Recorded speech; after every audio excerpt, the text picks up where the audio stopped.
Hello students, आज के lecture में हम ऑन सुपरस्टिशन जो ऐसे हैं एजी गार्डनर के द्वारा लिखा गया उसको हम कंटिन्यू करते हुए उस ऐसे की जो मेन पॉइंट्स है या फिर उस ऐसे में क्या डिस्क्राइब किया हुआ है उस चीज़ को हम डिस्कस करेंगे। A G Gardner's on superstition is an analysis of the prevalence of superstition even in the modern age. A G Gardner का जो ऐसे है ऑन सुपरस्टिशन उसमें जो वर्तमान युग में भी जो सुपरस्टिशन प्रेवलेंस है, मतलब जो जिंदा है अभी भी या फिर जो है इस टाइम में भी, उनको एनालाइज किया गया है। इन हिज कन्वर्सेशनल स्टाइल मतलब जो बातचीत करने के जो तरीका होता है उसी स्टाइल में जब कोई लिखता है तो उसको कन्वर्सेशन स्टाइल बोलते हैं। तो जो लेखक है वो अपनी कन्वर्सेशन स्टाइल में Gardner starts with the superstition believe related to number 13। Gardner अपने ऐसे को स्टार्ट करता है 13 नंबर से जुड़े हुए अंधविश्वास से। Although in this advanced age we indeed have come ahead of superstitious belief। कह रहा है कि ये जो वर्तमान युग है जिसमें कि हम सुपरस्टिशन काफ़ी अंधविश्वासों से बाहर आ गए हैं, and many of us consider is nothing more than a mere childless folly. और हम में से कई लोग जो सुपरस्टिशन है उसको सिर्फ एक बचकाना हरकत बोल सकते हैं। Yet we would still like it if we have nothing to do with number 13, if possible, be it renting a flat or a bus number 13। अगर हम फिर भी वर्तमान समय में नंबर 13 से जो अंधविश्वास जुड़ा हुआ उससे होता है कि कोई भी नंबर 13 का जो फ्लैट है वो उसको रेंट नहीं लेना चाहता और 13 नंबर की बस में सफ़र नहीं करना चाहता। That fear of number 13 still lies somewhere in the deep recesses of the mind. और जो 13 नंबर का जो फियर है जो कि अशुभ माना जाता है यूरोपियन कल्चर में, तो जो 13 नंबर का जो फियर है वो लोगों के दिमाग में इस तरह से, जहन में इस तरह बैठ गया कि उससे लोग अब भी डरते हैं। Gardiner argues that because of the superstitious belief attached to number 13, we barely see a house or street number 13 in London or any other city for that matter। Gardiner कह रहे हैं, आगे कह रहे हैं, इसको आर्ग्यू कर रहे हैं कि जो नंबर 13 का जो अंधविश्वास है वो इतनी तरह से, मतलब इतना हावी है या फिर ऐसा कहते हैं कि जहन में इस तरह से बैठा हुआ है कि लंदन में या फिर यूरोप की किसी दूसरी सिटी में आपको 13 नंबर की गली नहीं मिलेगी और किसी में गली में 13 नंबर का फ्लैट नहीं मिलेगा।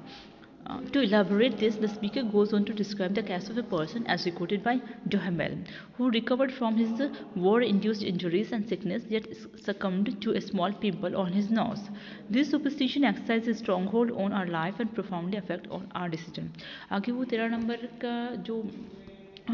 सुपरस्टिशन है उसको आगे और ज़्यादा डिस्क्राइब करते हुए एक पर्सन जिसका नाम दुहमेल था उसके जो केस को उसको वो डिस्क्राइब करते हैं और आगे कह रहे हैं कि इन सुपरस्टिशन का हमारी लाइफ पे इतना ज़्यादा प्रभाव रहता है, इतना स्ट्रॉन्ग होल्ड रहता है कि हमारी जो सोच है उसी के हिसाब से हो जाती है और हमारा जो निर्णय होने वाला है, हम जो निर्णय लेंगे लास्ट में, जो हमारा डिसीजन होगा वो उससे बहुत ज़्यादा इफेक्टेड होगा। The assist however points out that many superstitions have complex and sensible origin.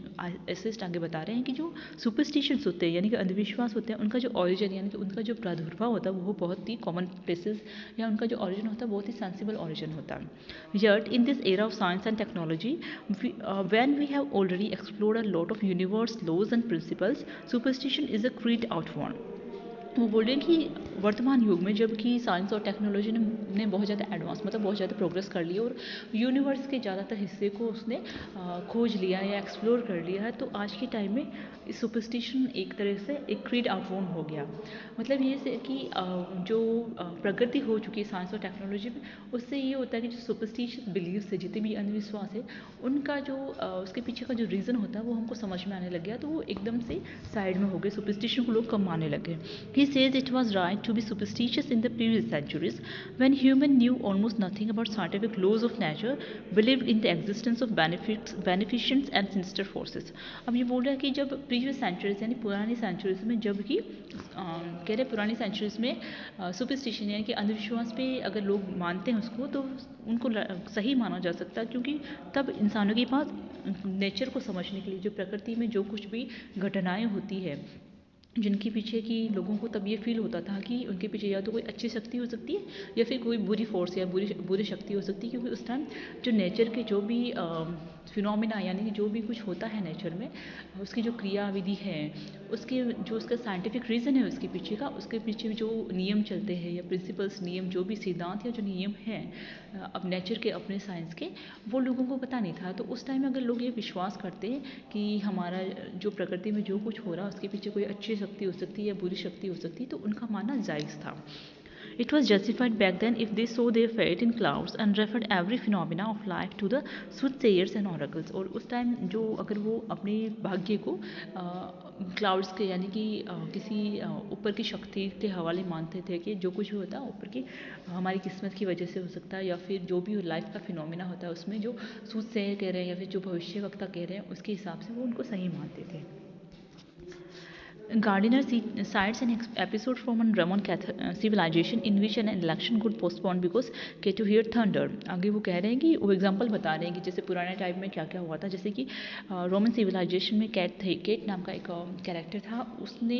जो इलेक्शन चलने वाले थे तो वो उसको पोस्टपोन कर देता है. वजह थी कि उसको थंडर यानी कि उसको भविष्यवाणी सुनाई दी थी. जैसे कि आगे बोल रहे हैं कि even Alexander surrounded himself with fortune tellers and took their counsel. और ये कहते हैं कि आगे अलेक्जेंडर यानी जो सिकंदर महान नॉर्मली अपने यहाँ बोलते हैं, वो भी हर टाइम फॉर्चून टेलर्स मतलब भविष्यवक्ताओं से या उनसे घिरा रहता था और उनसे वो सलाह लेता रहता था कि वो कहाँ पे कौन से साम्राज्य पे अभी हमला करे ताकि उसका आधिपत्य वहाँ पे स्थापित हो सके. The great intellectual Cicero believed in ogres and omens that eventually led to his death. और जो ग्रेट इंटेलेक्चुअल सिसोरो थे, इंटेलेक्चुअल यानी कि बुद्धिजीवी सिसोरो, वो भी अच्छे और बुरे जो सगुन होते हैं उनमें वो विश्वास करते थे और जिसकी वजह से उनकी और जो उनका जो परिणाम ये था कि उनकी मृत्यु हो गई. गार्डिनर आगे कहते हैं कि sometimes the omens were right and sometimes they were wrong. Gardiner कहते हैं जो कि ओमन्स होते हैं, जो शगुन होते हैं, अच्छे या बुरे जो भी होते हैं, वो कई बार सही होते हैं कई बार गलत भी हो जाते हैं. बट वेदर राइट और रॉन्ग दे वर इक्वली मीनिंगलेस. चाहे वो सही हो या गलत हो, कह रहे हैं कि पर उनका कोई मतलब नहीं होता, मतलब उसका हम कोई सेंस नहीं निकाल सकते. क्योंकि कई बार होता है कि अगर जैसे साइकोलॉजिकल इफेक्ट बहुत ज़्यादा पड़ता है. अगर हम मानते हैं कि ये चीज़ नेगेटिव होने वाली है, इसकी वजह से नेगेटिव होगा, तो वो कुछ ना कुछ, क्योंकि वो हमारे विचार ही नेगेटिव हो जाते हैं, तो उसकी जो उसका रिजल्ट आने वाला है वो हमेशा नेगेटिव होगा. और अगर हम उसको पॉजिटिवली लेते हैं तो जो रिजल्ट है वो पॉजिटिव ही आता है. तो हमारी इंसान की सोच पर डिपेंड करता है. The essayists make a case for how scientific attitude is essential in our daily lives to overcome superstitious beliefs that we still pay heed to sometimes. अब वो एसेस्ट कह रहा है कि जो डेली लाइफ में जो भी हमारे सुपरस्टिशियस बिलीफ यानी जो हमारे अंधविश्वास है, अगर हम उससे पार पाना चाहते हैं या फिर उनसे ऊपर उठना चाहते हैं, तो उनके पीछे का जो साइंटिफिक रीज़न होता है ना, उसका हमें पता होना चाहिए कि ये चीज़ हो रही है तो क्यों हो रही है, तो उसके पीछे कोई ना कोई साइंटिफिक रीज़न होगा. Gardiner happily sums up the essay by saying that we have escaped the grotesque shadows of superstition which our forefathers were surrounded with. अब गार्डिनर खुशी से ये बात मतलब अपने ऐसे को ख़त्म करते हुए खुशी से ये बात कह रहा है कि हमने जो सुपरस्टिशंस का जो शैडो थी यानी जो प्रभावशाली उसकी जो छाया थी हमारे जीवन पे, जो हमारे मतलब फोर फादर्स मतलब हमारे पूर्वजों पे जो उनकी छाया थी, उसको हमने उससे हम बच गए या फिर उससे हम बाहर आ गए. We do not look for divine guidance in the entrance of animals और the flights of crows and the House of Commons does not adjourn at the clap of thunder. वो कह रहे हैं कि हमें किसी भी चीज़ को समझने के लिए, जैसे कौवा कैसे उड़ता है या फिर अदर जो भी नेचर के फिनोमिना है उनको समझने के लिए हमें डिवाइन गाइडेंस यानी कि देवी गाइडेंस की ज़रूरत नहीं महसूस होती, और ना ही हमारा जो हाउस ऑफ कॉमन्स यानी जो पार्लियामेंट होता है वहाँ का वो एडजॉर्न हो जाता है. एडजॉर्न मतलब बीच में स्थगित हो जाता है किसी थंडर के क्लैप पे, मतलब किसी भविष्यवाणी पे. तो आज के लेक्चर में हमने जो ऑन सुपरस्टिशन है जो ऐसे है उसको हमने डिस्कस किया. तो उसमें मेन चीज़ ये थी कि जो वर्तमान में जो पुराने टाइम में जितने भी जो सुपरस्टिशियस बिलीव मतलब थे, तो उनको भाई हम जस्टिफाई मान सकते हैं क्योंकि उनके पास साइंटिफिक रीजंस या फिर साइंस और टेक्नोलॉजी ने इतना डेवलपमेंट नहीं किया था, तो उन लोगों को नहीं पता था कि नेचर का जो फिनोमिना है मतलब नेचर की जो क्रियाविधि है उसके पीछे उसका रीज़न क्या होता है. और वर्तमान समय में जब साइंस और टेक्नोलॉजी ने इतना एडवांस्ड या फिर इतनी डेवलप हो चुकी है, इतनी प्रोग्रेस कर ली है, तो हमें किसी भी सुपरस्टिशन को मानने से पहले उसके पीछे का जो साइकोलॉजी है और उसके पीछे का जो साइंटिफिक लॉ है, क्या प्रिंसिपल है, क्या उसकी थियोरी है, उसको समझना चाहिए. और सीधे आंखें बंद करके हमें उस अंधविश्वास पे विश्वास नहीं करना चाहिए, बल्कि उसके पीछे का जो बेसिक है उसको ढूंढना चाहिए और फिर हमें अपने रैशनलिज्म से उस पर पार पाना चाहिए. Thank you.